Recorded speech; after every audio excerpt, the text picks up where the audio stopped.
Heavy Metal Heaven. Oggi celebriamo i 40 anni di un capolavoro strepitoso, di epicità straripante, che per giunta è anche tra i primi a poter essere definito, seppur in parte, power metal.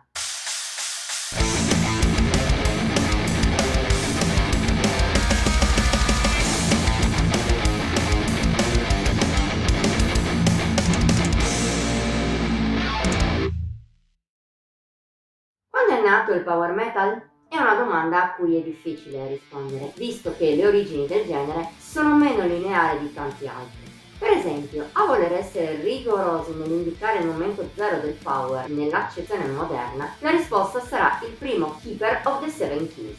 Tuttavia, ben prima degli Halloween, altri avevano cominciato a suonare del metal veloce e dinamico, spesso con appesantimenti speed e thrash, ma anche più melodie, più strutturate. Da questo punto di vista, il primo brano power metal della storia è Fast as a Shark degli Accept, datato 1982, un esperimento da cui molti negli anni immediatamente successivi prenderanno le mosse.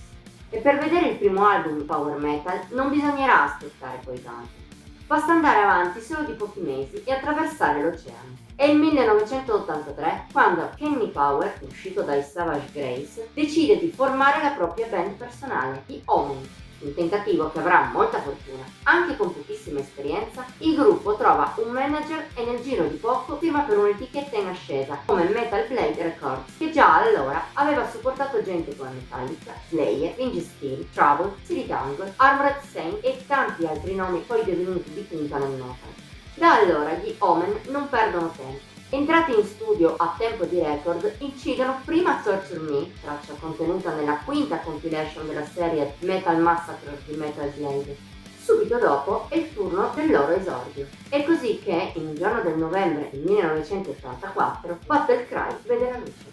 Se oggi una band, specie se giovane come erano gli americani, si comportasse con tanta fretta, il risultato potrebbe essere sbrigativo o poco curato. Ma se segui Heavy Metal Heaven, sai che non sempre è così, neppure oggi. Allora poi, quando la musica era un lavoro vero e proprio e i musicisti potevano perfezionare ogni giorno in sala prova i propri brani, la situazione era diversa. Non è quindi un caso se Battle Cry da un lato lascia trasparire l'età media bassa dei musicisti che lo hanno composto e suonato, ma dall'altro mostra idee chiarissime, focalizzate e soprattutto con un livello di ispirazione incredibile. Parte del suo fascino è dovuto al suo stile. A un ascoltatore di oggi forse non sembrerà nulla di particolare, ma per l'epoca era una vera novità. In un periodo in cui il nascente Epic si muoveva sui ritmi classici dell'heavy metal o addirittura tendeva a rallentarli, gli Omen sono andati nella direzione opposta, con cospicui influssi speed, ma senza perdere nulla della carica battagliera del genere, merito di un songwriting già molto consapevole. Un songwriting che tra l'altro, soprattutto a livello di riff, era già più complesso rispetto al metal del periodo. Ed è per questo che, pur rimanendo ben ancorato alle sue basi heavy, epic e speed, Battle Cry può essere considerato a pieno titolo il primo album, almeno in parte, power metal della storia.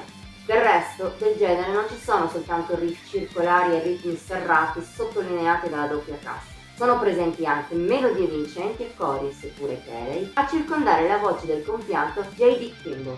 La sua non è la voce del classico screamer power di oggi, anzi è sporca, istrionica, oltre a essere personale e splendida e a sposarsi bene con la musica degli Omen.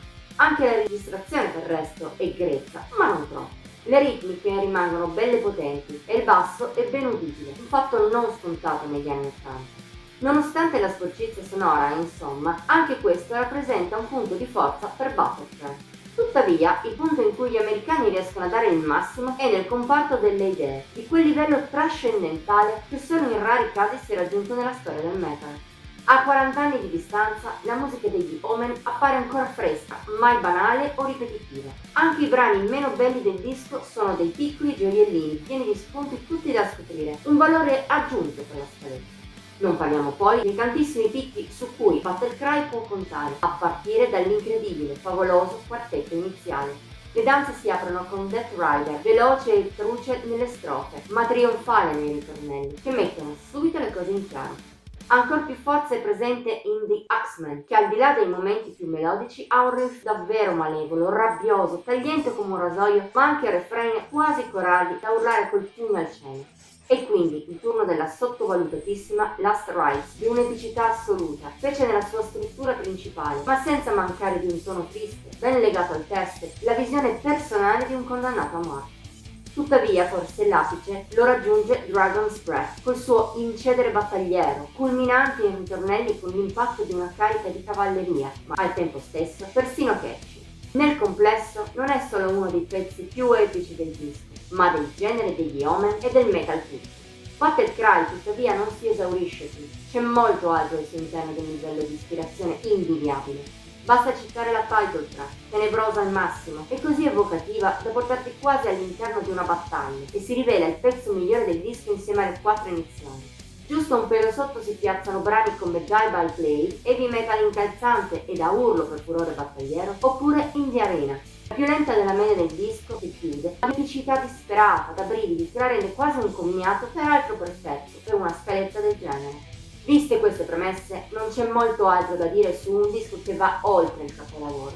Neppure la presenza di un pezzo come Be My Wench, molto valido ma che rispetto agli altri tende un po' a scomparire, riesce a scalfire il risultato finale. Preso nel suo complesso, Battle Cry si rivela un album senza davvero un reale difetto, né un pezzo meno che bello, un forziere pieno di gemme splendenti.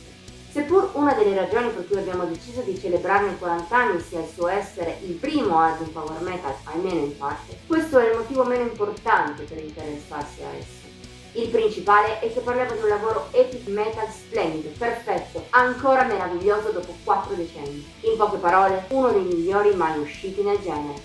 Se quest'ultimo ti piace, ma anche se ami il heavy metal classico o lo speed, o vuoi scoprire dove inizia davvero la storia del power metal, è un disco che nella tua collezione non può mancare. Nell'improbabile caso che tu non lo abbia mai recuperato, non ti invitiamo a farlo, ma te lo ordiniamo quasi. Ascolta questo nostro grido di battaglia.